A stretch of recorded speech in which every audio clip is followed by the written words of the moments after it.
नमस्कार। नमस्कार। सोचिए, अगर आपको एक राज्य के लिए एक बुजुर्गों की सभा बनानी हो। एक ऐसी जगह। हाँ, एक ऐसी जगह जहाँ जल्दबाजी में बने कानूनों पर दोबारा सोचा जा सके, उन्हें परखा जा सके, तो आप इसमें किसे रखेंगे? ये बहुत दिलचस्प सवाल है। क्या सिर्फ नेताओं को? या फिर कुछ विशेषज्ञों को भी?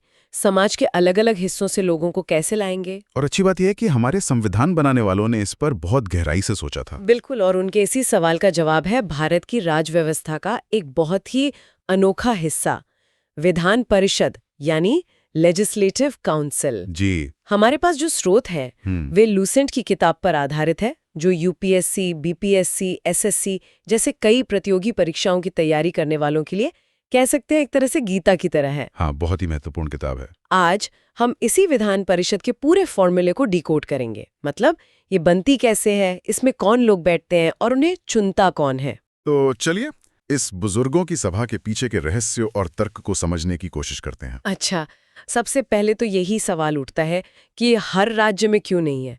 कहीं है, कहीं नहीं है। सही बात है। मतलब इसे बनाने या हटाने का कोई स्विच तो होगा। हाँ, और वो स्विच संविधान के अनुच्छेद 169 में दिया गया है। अनुच्छेद 169। जी, यही अनुच्छेद किसी राज्य में विधान परिषद बनाने और अगर पहले से है तो उसे खत्म करने दोनों की शक्ति देता है, चाहे इससे बना या हटा नहीं सकती। नहीं, पहला कदम राज्य के स्तर पर होता है।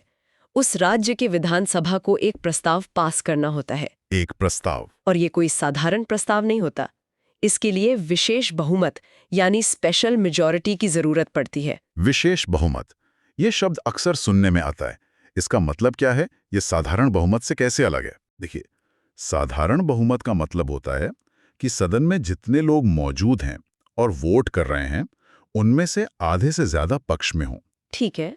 लेकिन विशेष बहुमत में दो शर्तें एक साथ पूरी करनी पड़ती हैं। दो शर्तें? पहली, प्रस्ताव के पक्ष में विधानसभा की कुल सदस्य संख्या का बहुमत हो। हाँ। और दूसरी? और दूसरी ये कि सदन में जितने सदस्य उपस्थित हैं और मतदान कर रहे हैं, उनका कम से कम 2/3 बहुमत हो। एकदम से। ओह, तो ये सिर्फ जितने लोग आए हैं उनमें से आधे से ज्यादा वाला मामला नहीं है। यहाँ तो 2 कड़ी शर्तें पूरी करनी पड़ती हैं। जी हाँ, और ये इसे एक बहुत मुश्किल प्रक्रिया बना देता है। तो क्या विधानसभा के प्रस्ताव पास करते ही परिषद बन जाती है? नहीं, यहीं पर दूसरा स्तर आता है। अच्छा। जब राज्य की विधानसभा इस मुश्किल प्रस्ताव को पास कर देती है, तब ये गेंद केंद्र के पाले में यानी संसद के पास जाती है। फिर संसद इस पर एक साधारण कानून बनाती है। बिल्कुल। जब संसद उस कानून को पास कर देती है, तभी उस राज्य में विधान परिषद की स्थापना या समाप्ति होती है। मतलब राज्य के लिए फैसला नहीं ले सकता, इसमें केंद्र की भी पूरी भूमिका है। पूरी भूमिका है। तो वर्तमान में भारत के किन-किन राज्यों में ये व्यवस्था है? आज के समय में ये 6 राज्यों में है। उत्तर प्रदेश, बिहार। हाँ, उत्तर प्रदेश, बिहार, महाराष्ट्र, कर्नाटक, आंध्र प्रदेश और तेलंगाना। एकदम सही। और सीटों की संख्या भी काफी अलग-अलग है। उत्तर प्रदेश में सबसे ज्यादा 100 सीटें हैं। हाँ, और महाराष्ट्र में 78, कर्नाटक और बिहार में 75-75 सीटें हैं। और आंध्र प्रदेश में 58 और तेलंगाना में सबसे कम शायद 40 सीटें हैं। बिल्कुल, 40 सीटें। एक तरफ यूपी में 100 सदस्य तो तेलंगाना में सिर्फ 40। जी। ये संख्या इतनी अलग-अलग क्यों है? क्या राज्य अपनी मर्जी से तय करते हैं ये? नहीं, ये मर्जी का मामला नहीं है। यहीं पर संविधान का अनुच्छेद 171 एक फॉर्मूला देता है। एक फॉर्मूला? हाँ।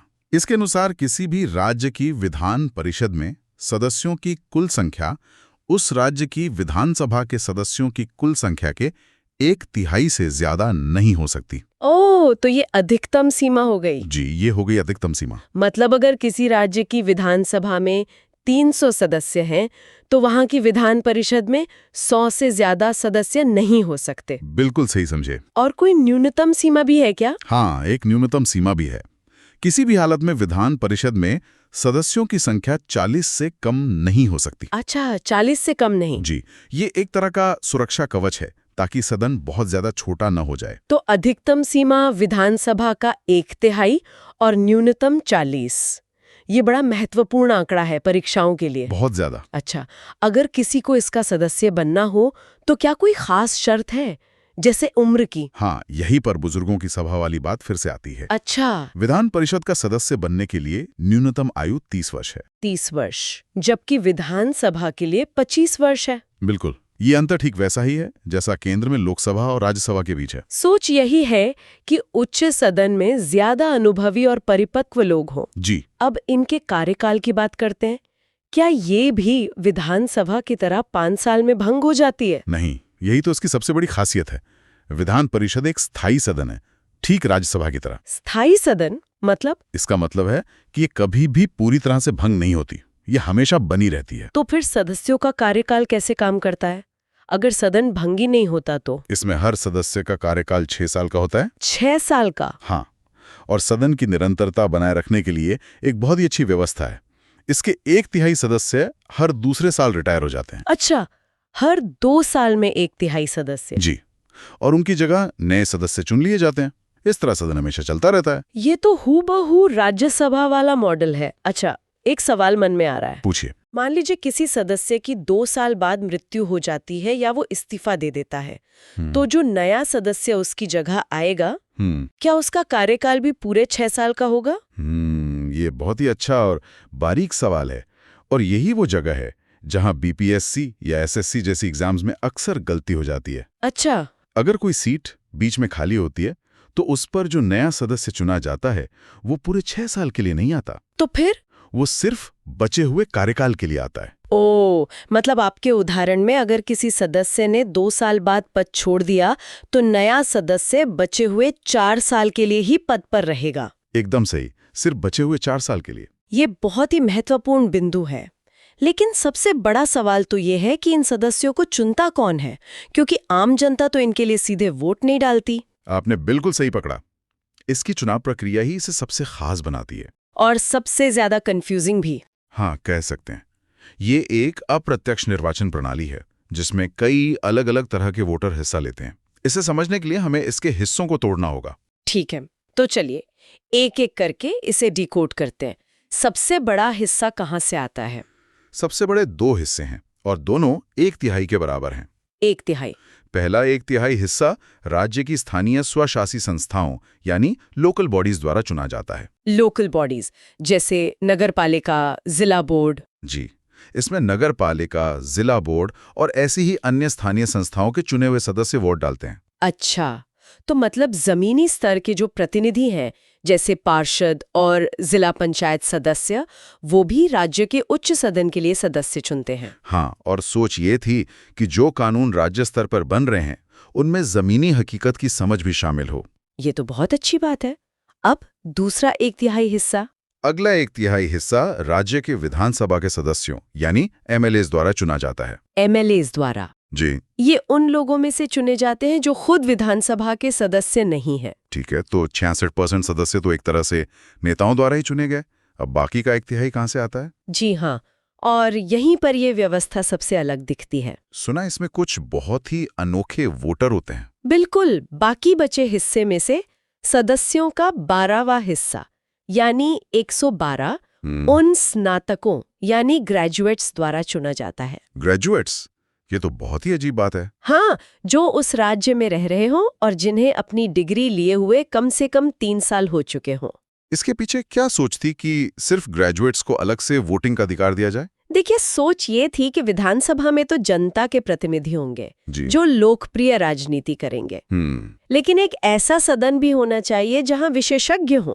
इसीलिए शिक्षकों और स्नातकों को प्रतिनिधित्व दिया गया, ये मानकर के वे समाज का प्रबुद्ध वर्ग है। दिलचस्प है। तो शिक्षकों का भी कोटा है इसमें? जी हाँ। अगला 12वां हिस्सा यानी 112 उन अध्यापकों द्वारा चुना जाता है जो राज्य के शिक्षण संस्थानों में कम से कम 3 वर्षों से पढ़ा रहे हों। 3 वर्षों से? हाँ, और एक शर्त है कि ये संस्थान माध्यमिक पाठशालाओं यानी सेकेंडरी स्कूल या उनसे ऊंचे स्तर के होने चाहिए। प्राइमरी स्कूल के शिक्षक इसमें शामिल नहीं होते। तो 112 ग्रेजुएट और 112 शिक्षक। अब आखिरी हिस्सा कौन सा है? आखिरी बचा हुआ छठा हिस्सा यानी 16 राज्यपाल द्वारा मनोनीत किया जाता है। नॉमिनेट किया जाता है? जी, ये सदस्य ऐसे व्यक्ति होते हैं जिन्हें साहित्य, कला, विज्ञान, सहकारिता आंदोलन और समाज सेवा जैसे क्षेत्रों में विशेष ज्ञान या अनुभव हो। और यहीं पर अक्सर विवाद भी होता है ना? जी आरोप लगते हैं कि सरकारें अपने करीबी लोगों को इस कोटे से सदन में ले आती हैं। हाँ, ये बहस का एक बड़ा मुद्दा रहा है, लेकिन संवैधानिक मंशा यही थी कि सदन में विशेषज्ञता और विविधता लाई जाए। तो एक बार इस पूरे गणित को फिर से देखें। 13 लोकल बॉडीज, 13 विधानसभा, 112 ग्रेजुएट, 112 शिक्षक और 16 राज्यपाल द्वारा मनोनीत। बहुत बढ़िया, ये अनुपात याद रखना बहुत जरूरी है। बहुत बढ़िया। अब परिषद की कार्यप्रणाली पर आते हैं। सदन की कार्यवाही का संचालन कौन करता है? विधान परिषद अपने ही सदस्यों में से एक सभापति यानी चेयरमैन और एक उपसभापति डिप्टी चेयरमैन का चुनाव करती है। अपने ही सदस्यों में से? हाँ, जी। वे अपना त्यागपत्र भी एक दूसरे को ही देते हैं, सभापति उपसभापति को और उपसभापति सभापति को। और अगर इन्हें पद से हटाना हो तो? परिषद के सदस्य बहुमत से एक प्रस्ताव पारित करके इन्हें हटा सकते हैं। लेकिन कोई शर्त? हाँ, ऐसा कोई भी प्रस्ताव लाने से कम 14 दिन पहले इसकी सूचना देना अनिवार्य होता है। ये 14 दिन की पूर्व सूचना वाला नियम बहुत महत्वपूर्ण है। बिल्कुल। एक आखिरी सवाल, कार्यप्रणाली से जुड़ा हुआ, सदन की बैठक के लिए न्यूनतम कितने सदस्यों की उपस्थिति जरूरी होती है, जिसे हम कोरम कहते हैं? विधान परिषद के मामले में कोरम या गणपूर्ति की संख्या कुल सदस्यों का 10वां हिस्सा है। 10वां हिस्सा? 10वां। हाँ, यानी अगर 75 सदस्यों वाली परिषद है तो बैठक के लिए कम से कम 8 सदस्यों का होना जरूरी है। और अगर इससे कम हुए तो सभापति का कर्तव्य है कि वो या तो सदन को स्थगित कर दे या बैठक को निलंबित कर दे जब तक कोरम पूरा ना हो जाए। ठीक है, तो हमने गठन, संरचना, चुनाव और कार्यप्रणाली सभी पहलुओं पर विस्तार से बात कर ली है। चलिए इस पूरी चर्चा को एक बार जल्दी से समेटते हैं। जरूर।